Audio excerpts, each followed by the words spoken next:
Okay, so now we are going to discuss Coulomb's law, vector form. Vector form of Coulomb's law को हम discuss करेंगे अभी. Vector form का क्या मतलब है? सिंस Coulomb's फोर्स और electrostatic force because of charges is basically A vector quantity. तो अभी तक हमने सिर्फ मैग्नीट्यूड डिस्कस किया है कि मैग्नीट्यूड कितना होता है उस वेक्टर फोर्स का, उस इलेक्ट्रोस्टैटिक फोर्स का. अब हम ये डिस्कस करेंगे कि उसका डायरेक्शन क्या होता है. ठीक है, तो उसके लिए हम दो चार्जेस बना लेते हैं, दो चार्जेस फ्रेम कर लेते हैं. Suppose these are two charges. Okay, it is suppose Q1 and it is say Q2. तो Q2 and Q2 are two charges. वो जो फोर्स हमने लिखी थी, कौन सी फोर्स? हमने एक फोर्स का फॉर्मूला लिखा था, F is equal to 1/4 epsilon not epsilon r Q1 Q2 upon r square. तो ये जो फोर्स थी ये वेक्टर क्वांटिटी थी, लेकिन ये बेसिकली मैग्नीट्यूड था सिर्फ. Because in right hand side there is no vector form और there is no direction indication. Mathematically कोई directional representative right hand side के अंदर क्योंकि नहीं है, तो इसका मतलब क्या है? ये बेसिकली अभी तक फिलहाल मैग्नीट्यूड है या कहिए ये स्केलर है. ठीक है, लेकिन फोर्स है तो फोर्स को तो वेक्टर होना है, तो इसका कोई डायरेक्शन भी होना चाहिए. तो डायरेक्शन कहाँ होता है ये बात समझ लीजिए, ध्यान से समझिए इस बात को कि अगर ये दोनों चार्जेस पॉजिटिव हैं या दोनों चार्जेस नेगेटिव हैं, तो हम जानते हैं कि जो फोर्स होगी वो कैसी होगी? इस वाले चार्ज के ऊपर इस डायरेक्शन में होगी फोर्स. बात समझ में आई? और इस चार्ज के ऊपर किस डायरेक्शन में होगी? इस डायरेक्शन में होगी. इन दोनों फोर्सेस का मैग्नीट्यूड बराबर होगा और दोनों इसके बराबर होगी, इस मैग्नीट्यूड के बराबर होगी, लेकिन इनका डायरेक्शन अलग अलग है. तो यानी ये बिल्कुल इक्वल एंड अपोजिट फोर्स होगी. ठीक है, तो ध्यान करके इस बात को समझ लीजिए कि हमेशा ये जो फोर्स होगी जिसको मैंने रेड स्याही से बनाया है, ये फोर्स हमेशा उस डायरेक्शन में होगी जो कि उस लाइन के डायरेक्शन में होगी जो बेसिकली इन दोनों चार्जेस को मिलाती है. क्या बात समझ में आती है? हमेशा उस लाइन के डायरेक्शन में होगी जो इन चार्जेस को मिलाती है. अब ये जो लाइन है, अगर इसका डायरेक्शन हम एज्यूम कर लें या हम इसका डायरेक्शन जस्टिफाई कर दें मैथमेटिकली, तो उसके डायरेक्शन के अकॉर्डिंग हम इस फोर्स के डायरेक्शन को बता सकते हैं, इस फोर्स के डायरेक्शन को निकाल सकते हैं. क्या मेरी बात समझ में आ रही है? तो ये जो लाइन है इसको हम बोलते हैं रेडियल वेक्टर.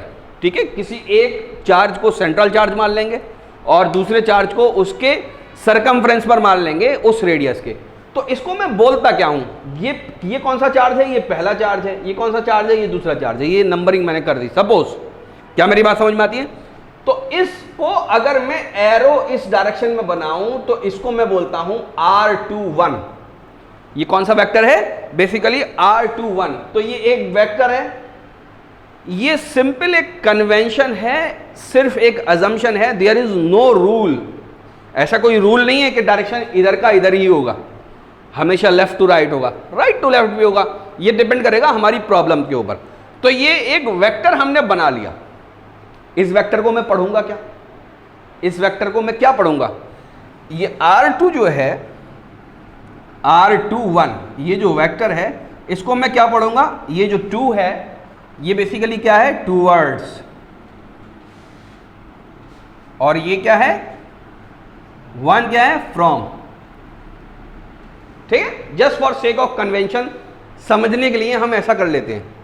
तो इसकी वजह से इस रेडियस की वजह से, यानी इस डिस्प्लेसमेंट की वजह से, ये Q1 चार्ज Q2 पर एक फोर्स लगाता है जिसको मैं कैसे लिखता हूं?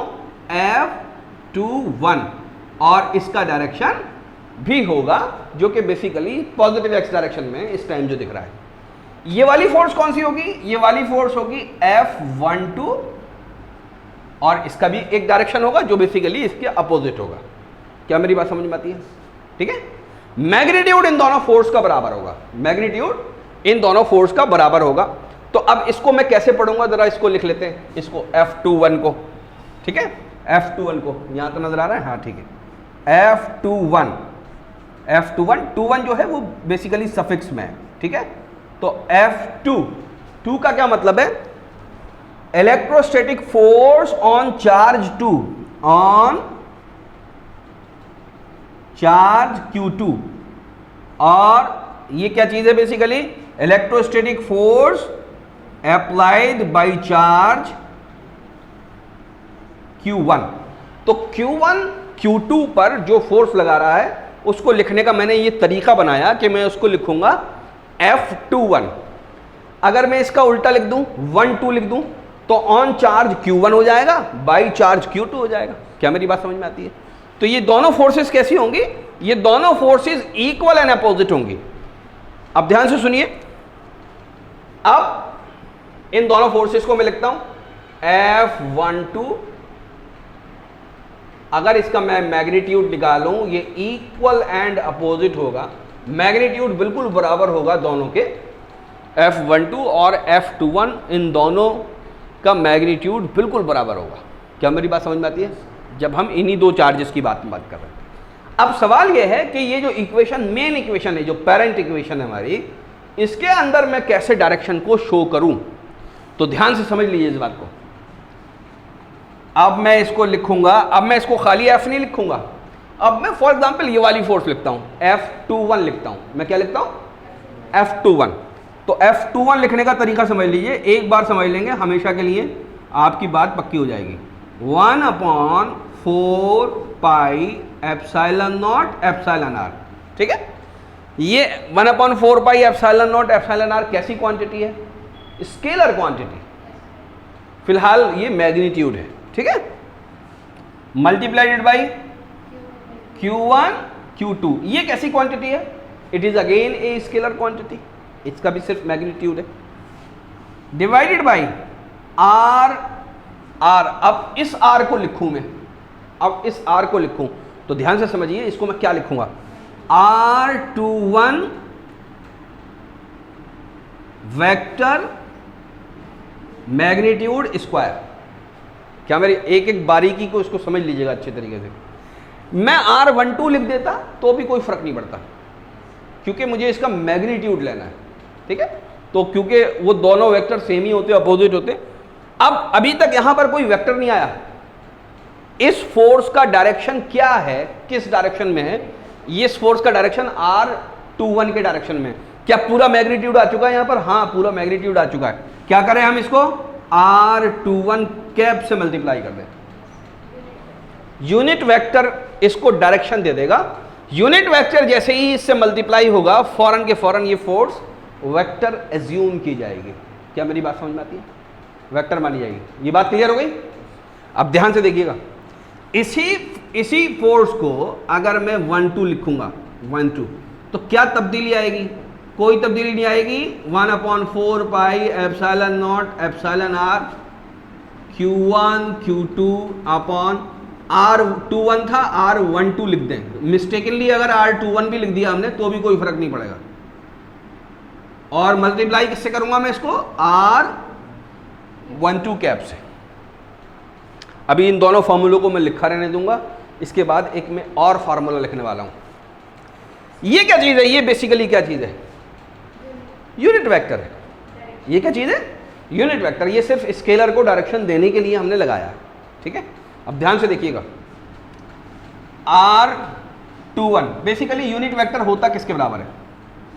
यूनिट वेक्टर होता किसके बराबर है?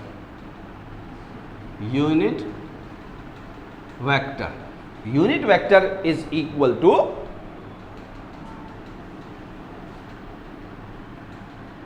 Full vector divided by magnitude of full vector. क्या मेरी बात समझ में आती है? ठीक है। यानी कि बेसिकली हम क्या लिख सकते हैं? R cap is equal to R full vector magnitude of R full vector. ये एक फॉर्मूला होता है, ठीक है। समझ में आ रही है? अब ध्यान से देखिए, R21 cap will be equal to R21 full vector R21 full vector का मैग्नीट्यूड। क्या तेरी बात समझ में आती है? ठीक है। इसी तरह से मैं क्या लिख सकता हूं, R12 cap is equal to R12 full vector. ठीक है, इसको ध्यान से समझ लियो, full vector divide by R12 full vector, इसका मैग्नीट्यूड। ठीक है, आगे बढ़ते हैं। इस इक्वेशन को यहां मिटा देता हूं, अभी फिलहाल जरूरत नहीं है इसकी।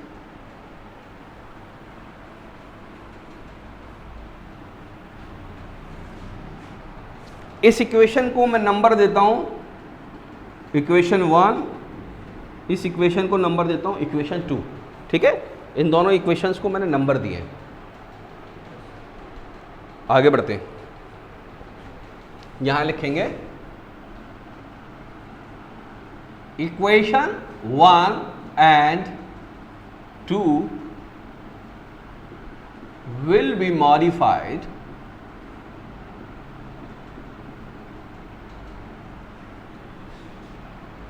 as follows। ये कैसी फॉर्म थी? ये यूनिट वेक्टर वाली फॉर्म थी। अगर इनको फुल वेक्टर वाली फॉर्म में कन्वर्ट करना है तो देखिए यूनिट वेक्टर किसके बराबर है? Full vector divided by magnitude. तो पहले तो हम इनकी वैल्यू लिखें, f क्या चीज थी?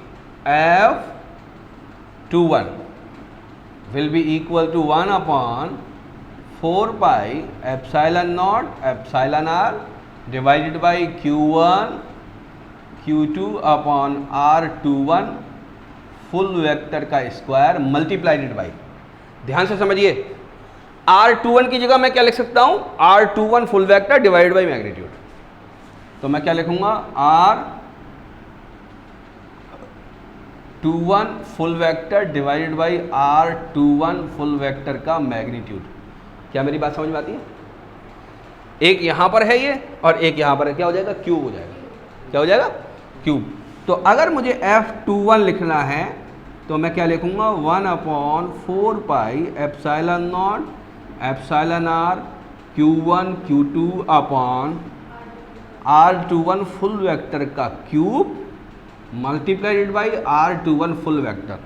ये जो इक्वेशन है ये आपको याद रखनी है, बहुत बार यूज होगी। द अबव इक्वेशन, ये जो इक्वेशन है it is basically vector form, full vector form of Coulomb's force. क्या मेरी बात समझ में आती है? ये जो इक्वेशन लिखी है ये फुल वेक्टर फॉर्म। ठीक है, इसको इक्वेशन 3 लिख दें।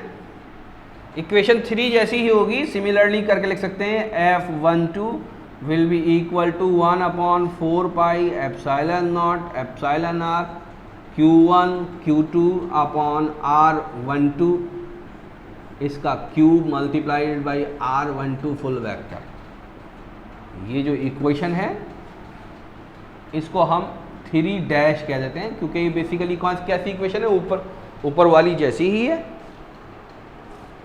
यहां पर मिटा के अब हम इसका एक्सप्लेनेशन लिख देंगे।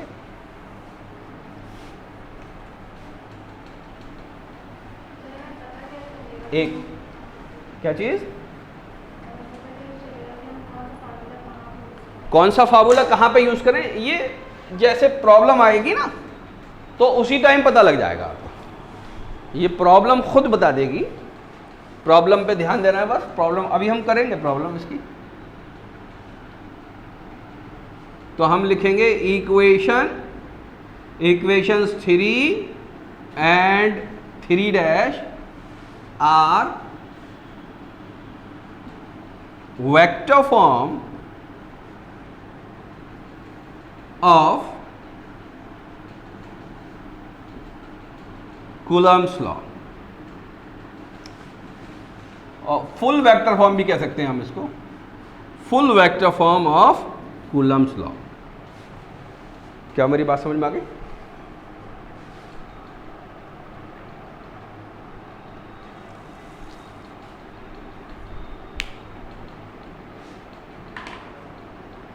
एक लाइन और लिखेंगे इसके नीचे, the direction of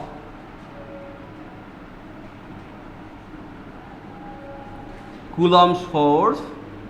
Coulomb force मतलब electrostatic force because of charges will be along the line joining the two charges.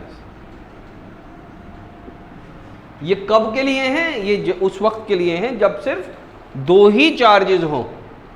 बात समझ में आई? For two set of charges के लिए है ये। ठीक है, मेरी बात समझ में आती है? ठीक है,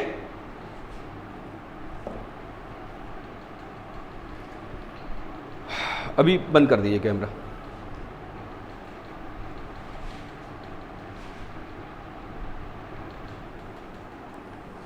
ओके, तो क्योंकि अब हमें superposition of forces by charges को पढ़ना है, तो एक आइडिया हमारे पास रेडियल वेक्टर और डिस्प्लेसमेंट वेक्टर का होना चाहिए।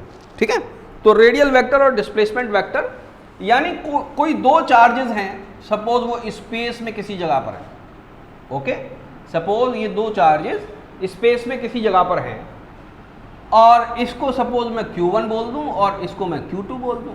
अब स्पेस में किसी जगह पर हैं तो ये बेसिकली हैं किस जगह पर, इसको पता लगाने के लिए हमारे पास कुछ तरीके हैं। तो इसकी अपनी आइडेंटिटी कौन बताता है? इसकी सिर्फ इसकी अपनी आइडेंटिटी। तो हम यहाँ से एक लाइन को ज्वाइन कर दें, ओरिजिन से एक लाइन को ज्वाइन कर दें, तो ये जो लाइन है और इस लाइन का जो एंगल है ये हमको इसकी आइडेंटिटी बताता है। क्या मेरी बात समझ में आ रही है? इस लाइन को हम क्या बोलेंगे? इस लाइन को हम बोलेंगे R1, और ये लाइन अगर चार्ज Q2 तक जा रही हो तो इसको हम बोलेंगे R2, and both of these are vectors. ये R1 और R2 हैं क्या? R1 and R2 are radial vectors, है ना? ये रेडियस की तरह निकल रहे हैं ना, रेडिएट हो रहे हैं ना। कैसे वेक्टर्स हैं? ये एक रेडियल वेक्टर है। इनको हम बोलते क्या है? इनको हम बोलते हैं पोजीशन वेक्टर। क्या नाम है इनका? Position vectors. ये बात नाम याद रखने की जरूरत है। All these are position vectors, कि दूसरा कोई चार्ज हो या ना हो, उनकी अपनी कोई आइडेंटिटी, उनका कोई अपना एड्रेस होगा ओरिजिन से। वो कौन बताएगा? वो ये दो पोजीशन वेक्टर्स बताएंगे। क्या मेरी बात समझ में आ रही है? ठीक है, इतनी बात क्लियर हो रही है? अब अगर हम Q1 और Q2 के बीच के डिस्टेंस को देखें तो हम इसको भी कुछ बोलेंगे। ठीक, अगर हमने एरो बनाया इधर तो इसका नाम रखेंगे R21, ये एक वेक्टर होगा। क्या मेरी बात समझ में आ रही है? ठीक है, यहां पर जो फोर्स होगी, इस फोर्स को आप क्या बोलेंगे? F12, और यहां जो फोर्स होगी, suppose Q1 and Q2 are like charges, let Q1 and Q2 are like charges. ये कैसे हैं? ये लाइक चार्जेस हैं। ठीक है, तो ये वाली जो फोर्स होगी वो कौन सी होगी? F21 होगी। और हम जानते हैं F12, ये जो फोर्स है इसका मैग्नीट्यूड किसके बराबर होगा? F21 के बराबर होगा। बिल्कुल, अभी हमने देखा है। क्या मेरी बात समझ में आती है? हमको यहां पर क्या चीज मालूम करनी है? हमको ये चीज मालूम करनी है कि अगर रेडियल वेक्टर्स दे रखे हैं दो चार्जेस के, तो ये वाला वेक्टर, अगर दो चार्जेस के पोजीशन वेक्टर दे रखे हैं तो ये वाला वेक्टर पता करना। अगर ये वेक्टर नहीं दे रखा तो इस वेक्टर को हम बोलते क्या है? इस R21 को हम बोलते हैं, R21 को हम बोलते हैं, this is known as displacement vector. Displacement vector. क्या मेरी बात समझ में आती है? अब ध्यान से देखिए, वेक्टर के फार्मूले, वेक्टर के जरिए इसकी वैल्यू निकालने का तरीका समझ लीजिए। वेक्टर के जरिए देखिए, ये लाइन इधर जा रही है, ये लाइन इधर जा रही है, ये इधर जा रही है, तो बेसिकली ये कैसा बना हुआ है? ये ऐसे बना हुआ है। क्या मेरी बात समझ में आ रही है? ये कैसा बना हुआ है? ये ऐसा बना हुआ है। ठीक है, तो अगर मैं इसको A बोलूँ, इसको B बोलूँ, इसको C बोलूँ, तो फॉर्मूला क्या बनेगा? A plus B is equal to C. क्या मेरी बात समझ में आती है? A plus B is equal to C, अगर ये वेक्टर होंगे तो ठीक है, ऐसे ही तो जोड़ते हैं, this is the triangle law. ठीक है, तो ये तो A हो गया, R1 प्लस R21 ये B हो गया, इज इक्वल टू R2 ये आपका C हो गया। क्या मेरी बात समझ में आती है? ठीक, R1 plus R21 is equal to R2, हमको क्या निकालना है? हमको R21 निकालना है, will be equal to R2 minus R1। क्या मेरी बात समझ में आ गई? तो कैसे हम निकालते हैं डिस्प्लेसमेंट वेक्टर को, समझ में आ गया? अब ये कायदा बन गया, अब ये क्या चीज बन गया? फॉर्मूला बन गया। अब क्या चीज बन गया? ये फॉर्मूला। ध्यान से देखिएगा, अगर मैं बोलूं आर डीपी, अगर मैं बोलूं आर डीपी मुझे निकालना है, तो कैसे निकालूंगा मैं?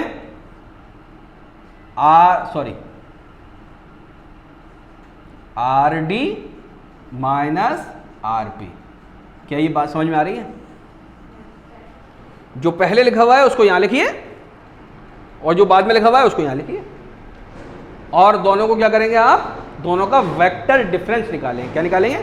दोनों का वेक्टर डिफरेंस निकालेंगे। तो अगर आपको पोजीशन वेक्टर दे रखे हैं तो आप उससे क्या चीज़ निकाल सकते हैं? डिस्प्लेसमेंट वेक्टर निकाल सकते हैं। तो इस पॉइंट को हम नोट कर लेंगे, ये जो कानून बना है। तो क्या अब जो फोर्स होगी, जो वेक्टर फोर्स होगी, जो इलेक्ट्रोस्टैटिक फोर्स है, वो कैसे मॉडिफाई हो जाएगी? समझ में बात आती है? देखिए मैं बता रहा हूँ आपको, यहाँ इसको मिटा दूँ। जो वेक्टर फोर्स है वो कैसे मॉडिफाई हो जाएगी? ध्यान से देखिएगा, F21 इज इक्वल टू, इसको हम C डैश लिख दे रहे हैं। ठीक है, ये जो 1/4 pi epsilon not epsilon R था, इसको C डैश लिख दिया, Q1 Q2 भी लिख दिया। नीचे मैंने क्या लिखा? मुझे लिखना था R21, अब मैं क्या लिखूंगा? R2 minus R1। क्या लिखूंगा मैं?